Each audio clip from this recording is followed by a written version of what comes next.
क्या आपके भी जोड़ों में दर्द रहता है? जोड़ों में सूजन आ गई है, घुटने में दर्द रहता है या कट-कट की आवाज सी होती है, उठने बैठने में घुटने में दर्द होता है, सीढ़ियां चढ़ने में दर्द होता है? तो आज हम इस वीडियो में इन सभी समस्याओं पर डिटेल में चर्चा करने वाले हैं, यानी कि इनका आपको उपाय बताएंगे, इनके कारण बताएंगे। तो बने रहिए इस वीडियो में मेरे साथ लास्ट तक। जोड़ों में दर्द आजकल की सबसे बड़ी समस्याओं में से एक है। आजकल सिर्फ बुजुर्ग ही नहीं बल्कि युवा भी इसकी चपेट में आ रहे हैं। सिटिंग जॉब, फिजिकल एक्टिविटी नहीं रहना और खराब खान पान इसका एक बहुत बड़ा कारण है। अगर जोड़ों की सेहत पर ध्यान नहीं दिया जाए तो उम्र बढ़ने के साथ साथ जोड़ों की स्थिति बिगड़ सकती है। जोड़ों के खराब होने पर आपको जोड़ों में दर्द, अचानक से हिलने डुलने में परेशानी, जकड़न, सूजन आदि महसूस हो सकते हैं। ये स्थिति गठिया जैसे रोगों का रूप भी ले सकती है। आयुर्वेद के अनुसार जोड़ों का कमजोर होना विषैले पदार्थों के जमा होने के कारण होता है। अगर आपको जोड़ों का दर्द रहता है तो आपको नमक और तेल का सेवन थोड़ा कम ही करना है। आपको ज्यादा मात्रा में खट्टा, नमकीन, डीप फ्राइड चीजों को नहीं खाना चाहिए। ये जो चीजें हैं सिर्फ जोड़ों को ही प्रभावित नहीं करती, बाकी और भी कई अंगों को नुकसान पहुंचाती हैं। आपको वात बढ़ाने वाले आहार और विहार से बचना चाहिए। आहार जैसे कि सूखा या बासी भोजन और विहार जैसे कि अत्यधिक व्यायाम, देर तक जागते रहना, तनावपूर्ण जीवन शैली आदि से बचना चाहिए। जोड़ों में दर्द होने के कई कारण हो सकते हैं, लेकिन मेनली 4 कारण इसके होते हैं। पहला कारण है वजन का बढ़ना। अगर आपका वजन ज्यादा है तो घुटनों पर अत्यधिक वजन पड़ने लगता है, जिसकी वजह से घुटनों में दर्द रहने लगता है। दूसरा कारण है गठिया का दर्द। तीसरा कारण है कभी आपको अचानक से चोट लग जाती है, बड़े हो या बुजुर्ग हो, या फिर बचपन में कभी आपको चोट लग चुकी है तो वह जो है बार बार उभर उभर के दर्द आने लगता है। चौथा कारण हो सकता है खान पान में कमी। कई बार ऐसा होता है कि जो घुटने के लिए हमारी जो ग्रीस होती है, लुब्रिकेंट होता है, वो घुटने में कम हो जाता है, जिसकी वजह से घुटने में कट कट की आवाज आती है, घुटनों में दर्द रहता है। तो आज इस वीडियो में हम यही डिस्कस करेंगे कि हमें ऐसे क्या सुझाव लेने चाहिए या फिर ऐसे क्या टिप्स हैं जिन्हें फॉलो करने से हम अपने घुटनों के दर्द से बच सकते हैं। तो आपको अपनी डाइट में सबसे पहले जो इन्वॉल्व करना है, प्रोटीन वाली चीजें हो गई या कैल्शियम वाली चीजें हो गई, इन सबको आपको ज्यादा से ज्यादा लेना है। इसके साथ ही साथ फ्रूट्स खाएं, नट्स खाएं। ये सब जो चीजें होती हैं ये हमारे घुटने की हेल्थ के लिए काफी बेनिफिशियल होती हैं। घुटनों के लिए जो वॉक करना होता है ये भी काफी जरूरी होता है। आप इंक्लाइंड वॉक ना करें, यानी कि किसी सीढ़ी वगैरह पे कम चढ़े, बल्कि इसकी जगह आप प्लेन सरफेस पे ज्यादा वॉक करें।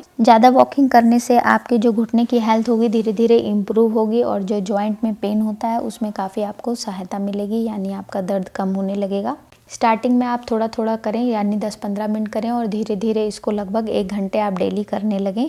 इससे आपको घुटने के दर्द के साथ साथ पूरे शरीर में फ़ायदा होगा। कुछ देर के लिए आपको दिन में उल्टा भी चलना चाहिए। इससे भी जो घुटने का दर्द होता है इसमें काफ़ी फ़ायदा होता है, यानी कि दर्द कम होने लगता है। जब भी आप सोने जाते हैं तो कुशन का इस्तेमाल करें अपने घुटनों के नीचे। अगर आप सीधा सो रहे हैं तो उसे घुटने के नीचे लगा के रखें, और करवट में सो रहे हैं तो अपने दोनों टांगों में बीच में लगा लीजिए, नी के बीच में।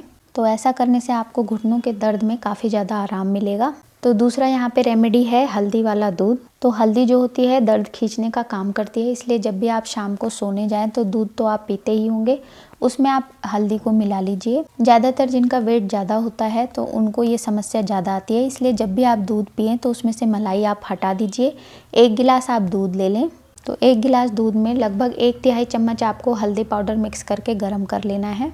और जब दूध खौलने लगे तो उसमें आप थोड़ा सा अदरक का पाउडर यानी जिंजर पाउडर डाल दें, या फिर थोड़ा सा अदरक घिस के डाल दें, ताज़ा अदरक। तो ये जो हल्दी का दूध तैयार होता है ये घुटनों के दर्द के लिए काफ़ी इफेक्टिव रेमेडी होती है। तो इस नुस्खे को अगर आप अपनी डाइट में इन्वॉल्व करेंगे तो कुछ दिनों के बाद ही आपको अपने घुटनों के दर्द में काफ़ी आराम महसूस होगा। अगला जो हमारा नुस्खा है वो है मेथी दाने का सेवन। मेथी के जो दाने होते हैं जो आप सब्जी बनाने में इस्तेमाल करते हैं, उसको आपको अपनी डाइट में इन्वॉल्व करना है। मेथी के जो दाने होते हैं ये हमारे शरीर में हड्डियों के दर्द को खींचने का काम करते हैं। उसके साथ ही साथ जो हमारे घुटने होते हैं उसकी ग्रीसिंग को बढ़ाते हैं, यानी लुब्रिकेशन को बढ़ाते हैं, जिससे कि हमारे घुटने या जोड़ों का जो दर्द है उसमें काफी सहायता मिलती है, यानी कि दर्द हमारा कम होता है। तो आपको मेथी दाना लेना कैसे है कि रात को 1 चम्मच 1 गिलास पानी में आपको मेथी भिगाकर ढककर रख देनी है, और सुबह इसको आपको खाली पेट दांतों से चबाकर खाना है। ये खाने में आपको बिल्कुल भी कड़वी नहीं लगेगी। हम नॉर्मली जब मेथी खाते हैं पाउडर बनाकर ऐसे ही डायरेक्ट, तो काफी कड़वी लगती है, लेकिन अगर हम इसे भिगा देते हैं, जैसे चने भिगा के रखते हैं वैसे इसको आप भिगा कर अगर लेते हैं तो इसका जो कड़वापन होता है वो पूरा पानी में ट्रांसफर हो जाता है। तो आपको खाने में बहुत आसानी होगी और उसके ऊपर से आप जो पानी है उसको पी लें। तो ये जो घुटने का दर्द है, कमर का दर्द होता है या शरीर में कहीं भी दर्द होता है तो उसमें काफी ज्यादा लाभदायक होता है। मेथी हमारा जो होता है वेट लॉस में भी मदद करता है। उसके साथ ही साथ ये हमारा जो खून में कोलेस्ट्रॉल बढ़ जाता है उसमें भी सहायक होता है। लेकिन आपको ये ध्यान रखना है कि अगर आप खून को पतले करने वाली दवाई अगर लेते हैं तो उसके साथ में आपको मेथी दाना का सेवन नहीं करना है, या फिर किसी भी तरह की आप मेडिकेशन अलग से ले रहे हैं तो इसमें आपको अपने डॉक्टर से पहले कंसल्ट कर लेना है मेथी दाना लेने से पहले। तो सुबह सुबह मेथी दाना लेने से हमारी जो गट हेल्थ है वो भी काफी अच्छी रहती है। ये कब्ज नहीं बनने देता है, गैस नहीं बनने देता। तो फ्रेंड्स ये थी कुछ ऐसी जानकारी जिनका इस्तेमाल करके आप अपने घुटनों के दर्द को काफी दूर भगा सकते हैं। तो फ्रेंड्स कैसी लगी आज की ये वीडियो? अगर आपको थोड़ी भी हेल्पफुल लगी है तो वीडियो को लाइक करना ना भूलें, शेयर जरूर करें अपने दोस्तों और फैमिली के साथ, ताकि अगर उनको भी कुछ इस तरीके की दिक्कतें हैं तो उनको इससे निजात मिल पाए। और मेरे चैनल को अगर आपने अभी तक सब्सक्राइब नहीं किया है तो सब्सक्राइब करें। सब्सक्राइब करने के साथ साथ घंटी का बटन अवश्य दबाएं ताकि आगे आने वाली और भी वीडियोस की नोटिफिकेशंस आपको मिलती रहें।